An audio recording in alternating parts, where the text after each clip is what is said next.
सात्संगची प्रेमाने बोलूया. धन निरंकारची. सद्गुरू लीला.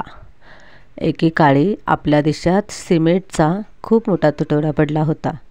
सिमेंटच्या गोणी रेशन कार्डावर मिळत होत्या. त्यावेळी संत निरंकारी मंडळामार्फत ठिकठिकाणी सत्संग भवन बांधण्याचं कार्यही जोरात चालू होतं. त्यामुळे सिमेंटची आवश्यकता भासत होती. सिमेंट आणण्यासाठी लांबच लांब रांगा लावाव्या लागत होत्या. सिमेंट आणण्याची सेवा सद्गुरूचे परमभक्त जोगेंद्रसिंह कमलजी यांच्याकडे होती.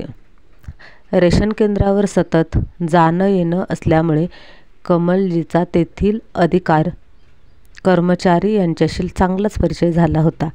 शिवाय सत्संग भवन निर्मिती हे परोपकाराचंच कार्य असल्यामुळे अधिक यामध्ये यांच्याविषयी आदराची भावना होती. त्यामुळे त्यांना रांगेत उभे न राहता आत जाऊन सिमेंट घेता येत होतं.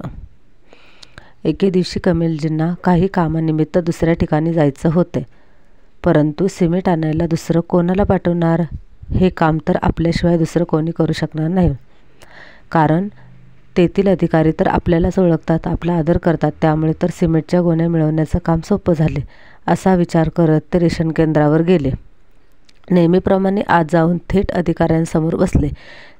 ते सिमेंटविषयी काही बोलणार तेवढ्यात तेथील अधिकारी कमलजींवर खेकसत म्हणाले, कमलजी, तुम्ही रांगेत जाऊन उभे राहा. त्यांचा हा पवित्रा बघून कमलजी गडबडले. चुपचाप रांगेत जाऊन उभे राहिले. मनात विचार करू लागले, नेहमी आदर सत्कार देणारे हे अधिकारी आज अचानक का भडकले? आपलं काही चुकलं तर नाही? मनाला प्रश्न विचारतच उत्तर मिळालं की आज आपण जो विचार करून इथं आलो त्यामध्ये नक्की सूक्ष्मसा अभिमान होता. लोक आपल्याला ओळखतात, आपला आदर करतात असं आपण समजत होतो.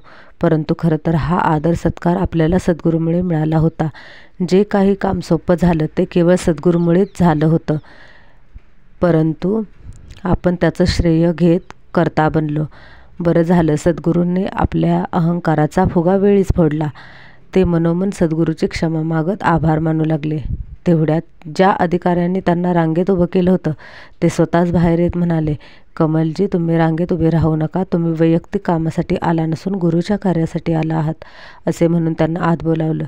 तात्पर्य काय आहे तर कधी कधी आपापल्या सेवेचा पदाचा सूक्ष्म का होईना अहंकार निर्माण होतो. तो भक्तीत बाधा आणू शकतो. त्यामुळे भक्ताची ही अहंकाराची बाधा दूर करण्यासाठी सद्गुरू अशी लीला करत असतो.